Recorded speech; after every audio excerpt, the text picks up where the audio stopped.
तर माझे सासू आज तुम्हाला दाखवणार आहेत अलसीची आणि कॅरळची चटणी। चला मग वेळ न घालवता सुरुवात करूया। हे आहे अलसीची चटणी, गावी म्हणतात अलसी।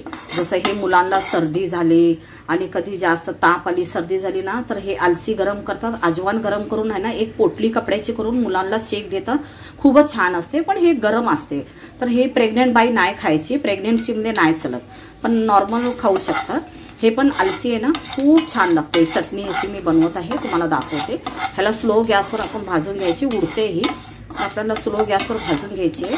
ही जवारीची भाकर असते ना कडक, आणि चपाती उन्हात सुकवा, नाही तर गॅसवर कडक करून चपाती त्याच्या संगत पण तुम्ही खाऊ शकता। हे पण खूपच छान लागते। हे सगळी गावची रेसिपी आहे आपली। तुम्ही बघत आहे अलसी भाजून घेतलेली आहे, मीठ टाकलं, मिरचू आणि लसूण। पण ही चटणी मी आता पण सांगते ही गरम असते। ही शुगरवाल्यांना ना रोज सकाळी देतात भाजून पाण्यामध्ये टाकून। अजून म्हणतात ना पोट साफ व्हायला, चरबी करगायला, तर त्याच्यासाठी यूज केले जाते। केसासाठी पण हे यूज केले जाते, जसं की ह्याला शिजवून त्याचा रस काढून केसाला लावतात। हे गरम असते, गरोदर बाईंनी कधी नाही खायची। खाणार आपण नॉर्मल लोक खाऊ शकतात बरं, पण ही पण खूप छान आहे। जसं आता जेवल्यापरी म्हणतात ना, तर हे भाजून जिरा अजवान हे सगळं एकत्र खातात। कुणाला ॲसिडिटी होते, फॅट कमी व्हायला, आणि जेवलं की आपलं अन्न करगावं म्हणून सगळे खाल्ले जातात, त्याच्यासाठी हे गरम असते। हे खूप कमी खावा गरमीत, हे थंडीमध्ये जास्त चालते। पण मी आता बनवत आहे म्हणून तुम्हाला रेसिपी दाखवलेली आहे। खाणार कशी तुम्ही, ह्याला पण दह्या सगळीच खायचं। हे गरम असते ना, तर ह्याला दह्यामध्ये टाकून 1 चम्मच चटणी, 2 चम्मच दही टाका, आणि चपाती संगत, जवारीची भाकर, बाजरीच्या भाकरी संगत तुम्ही खाऊ शकता। पण थंडीमध्ये खूपच छान आहे, गरमी तेवढी नाही खायची। गरमीमध्ये तुम्हाला फुटण्याची शेंगदाण्याची चटणी दाखवलेली आहे मी। तुम्ही बघत आहे मी आज कॅरळची चटणी बनवत आहे। कॅरळ म्हणलं तर काळी तीळ पण म्हणतात, आणि कॅरळ हे गावी कॅरळ म्हणतात, पण आता इथे काय म्हणतात मला माहित नाही, तरी पण इथे म्हणतात काळी तीळ।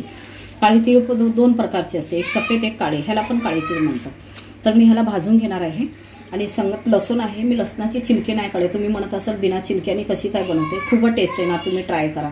जसं वल्ला राहिला तर आपण कसं भाजीत डायरेक्ट कट करून टाकतो, तसंच आहे। ह्याच्यामध्ये प्रोटीन नाही राहतं।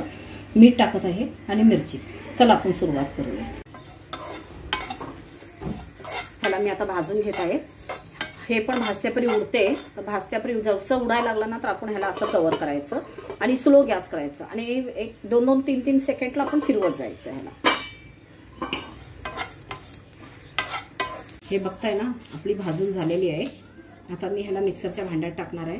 आपण आधी ह्याच्यामध्ये चटणी वाटली होती अलसीची, त्याच्यातच वाटणार आहे मी।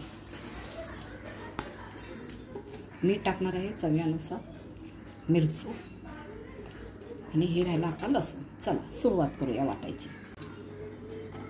ही चटणी आपल्याला कशा संगती खायची माहिती आहे काय, थोडं तेल टाकायचं आणि भाकरी संगड चपाती संगड खायची, नाहीतर आपण भातामध्ये तेल आणि हे चटणी, हवे तर तुम्ही दह्या संगड पण खाऊ शकता। पण ह्याच्यात तेल घातलं आणि भात दही हे तिन्ही मिक्स करा, खूपच टेस्टी आणि खूपच छान लागते। आपल्याला डाळ आणि भाजीची आपल्याला जरूरतच नाही, तर हे चटणीवरच आपलं पोट भरणार। तर तुम्हाला मी हे चटणी आणि दुसरी दाखवली ना तुम्हाला जवसाची, ते चटणी,